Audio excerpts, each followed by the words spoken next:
Welcome to American Moderate News for October 2018. I'm your host, Mark Jimenez. Today we have a special report. Not on global warming, not on whether it's real and poses a danger to the United States and the world. That horse has been beaten to death.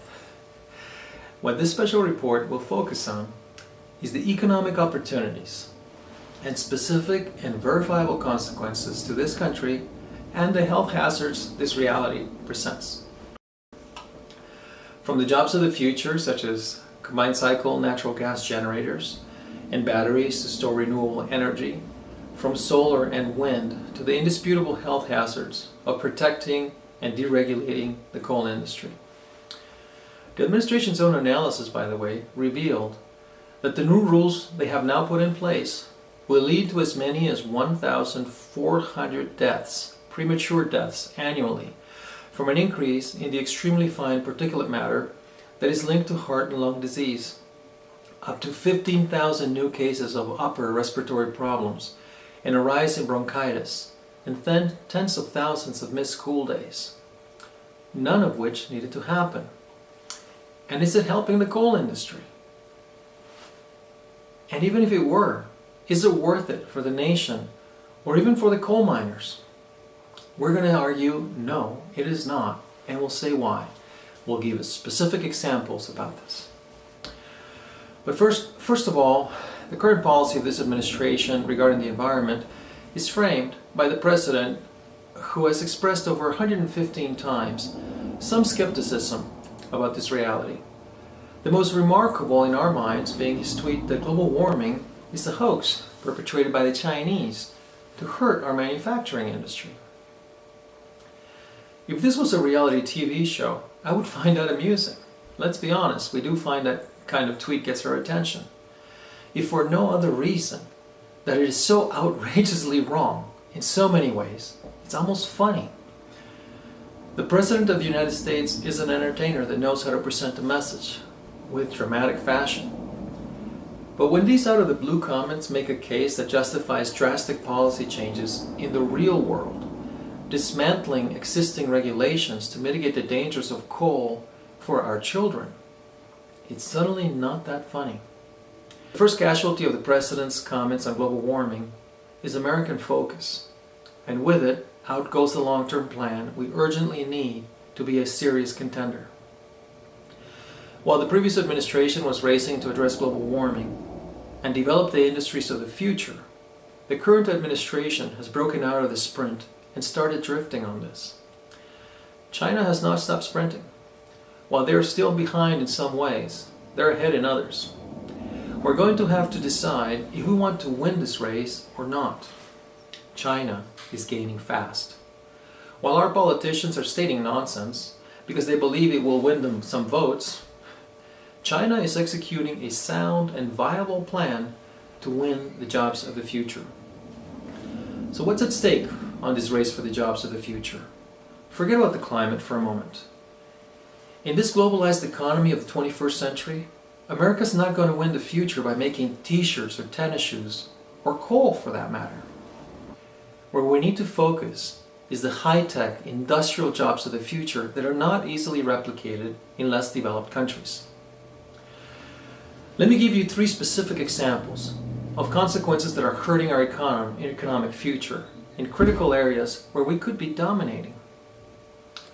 The first example is the industrial production of the amazing combined cycle natural gas generator. This engine set a world record in efficiency with a 62% energy efficiency ratio.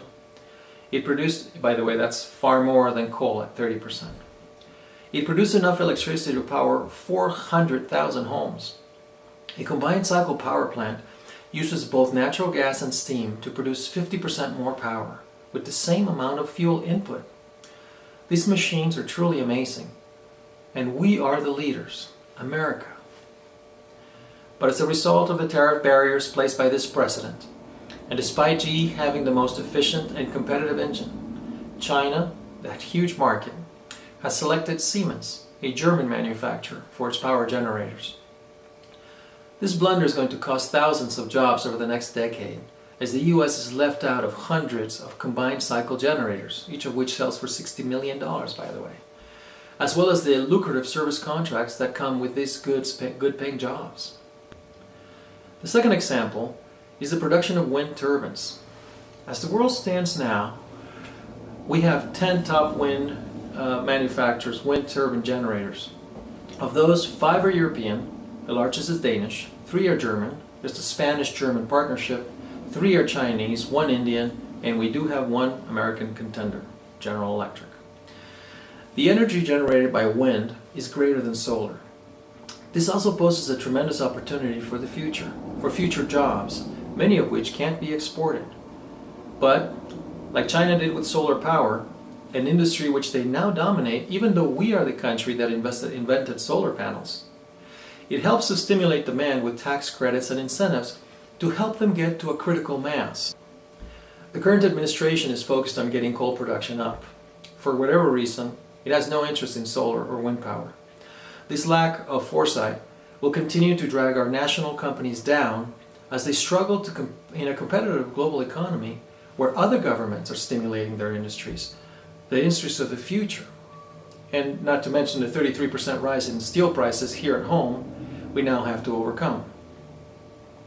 The third example is the investment tax credit for solar. In 2015, the Congress extended the investment tax credit for solar development.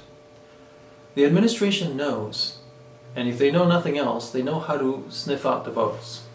The administration knows that eliminating the investment tax credit would be very unpopular. So instead of eliminating that, it's hiding behind populism to say they're protecting American jobs. Though the solar industry is strongly denying that it's strongly against any tariffs. The 2 companies that filed for support are not even American. One's a German and one's Chinese. Neither of them has added jobs in any significant way. They're both struggling. One of them is bankrupt and has sold its manufacturing facilities in Hillsborough. So what's the plan here? But his policies are having an effect. Despite strong demand around the world for solar power, U.S. companies have shelved or put on hold $2.5 billion in solar projects and the jobs that would have come with them. And there's a 9% decrease in solar installations. Solar power is only 2% of total power in America. We should be booming. The runway for this sector is enormous. We should be increasing at 9%, not decreasing by 9%. The President of the United States is no friend of the environment, but he's also no friend of businesses, or apparently basic math. It's not to be mean, but it will help him at the polls. But what he is doing is hurting American businesses, especially the jobs of the future. For the sake of presentation, or what we call populism, the President has retarded the development of the jobs of the future and the competitiveness of American manufacturing. And the cruelty of this President is that he knows that's not going to work for the coal miner. Despite a bump in U.S. coal production due to exports, consumption in the United States declined in 2017. And in this year, this quarterly reports are showing a continuing decline. With 7 coal power generating facilities closing down, several of them years ahead of schedule. America's use of thermal coal will continue to decline, and the reason is very simple: cost. The President of the United States knows this. The slides I'm using on this presentation were created by his administration. Take a look at this slide. This is from the Energy Information Administration. If you take a look here, you'll see that a coal power generating facility with 90% carbon sequestration is $5,600 per kilowatt hour. If you look at the cost of a natural gas combined cycle generated with 90% carbon sequestration, it's just over $2,000. That's 39% of the cost of coal, much cheaper. And if you look at the variable O&M cost, operations and maintenance, for coal, we're talking about $9.20 per megawatt hour. For natural gas, $7.20. And what about fixed O&M per kilowatt hour per year? $82 for coal, $33 for natural gas. That's 41% of the cost of coal. And the heat rate, by the way, which is, the lower the number, the better. The BTUs put in for the power, energy, and kilowatt hours you get out, the lower the better. For coal, it's over 11,000. For natural gas, it's 7,000. There's just no contest here. And to make it even worse for coal, that's enough to knock out coal, to be honest. But to make it even worse, if you look at the slide for wind and solar, both of them are lower. And what about the O&M costs for variable? There's zero. There's no input cost for solar and wind. It's free. And what about the maintenance costs? Look at those prices. 47 and 22 versus 82. And of course, the transfer rate, the heat transfer rate, is better. This is the reason why coal is declining in America. And as for overseas markets, in 2022, the cost of solar generation will be less than coal generation in China. That matters because China consumes 51% of the world's coal. And what will happen is that demand from China and the rest of the world will decline, will continue to decline. The rest of the world that's still part of the Paris Climate Accord will continue to leave coal behind. And despite American policy, which is killing 1,400 people per year, and let's just take a moment here. The Trump administration's numbers are telling us that this policy is going to kill 1,400 Americans per year when it's in full swing. That means that in 3 years of this policy, we will kill more Americans than the September 11th attacks. Think about that. And thousands more having respiratory problems and the destruction of our fishing rivers and lakes in this foolish effort to prop up coal. The coal industry in America will continue to decline. The cruelty of this administration is that for the sake of some votes now, it's actually sacrificing American coal miners instead of preparing them like the passengers on a sinking ship and passing out life preservers in the AKA retraining and job opportunities. It's telling everyone it's going to be okay. Go back to your cabins, if you will. Beautiful clean coal is making a strong comeback and will keep its proud history. That's not true. In order to do this and to secure their votes, which he will get, and who can blame them, his deregulation that will bring back black lung disease out of the mines and into our cities, our schools, and our rivers. Now, you may be a climate change denier. The increased intensity and frequency of natural disasters may just be a coincidence, you might say. Perhaps. But no serious person can deny that mercury, sulfur dioxide, nitrogen oxides, and particulate matter, better known as soot, are devastating to the environment and human life. Just take mercury as an instance. Coal plants are responsible for 42% of U.S. mercury emissions.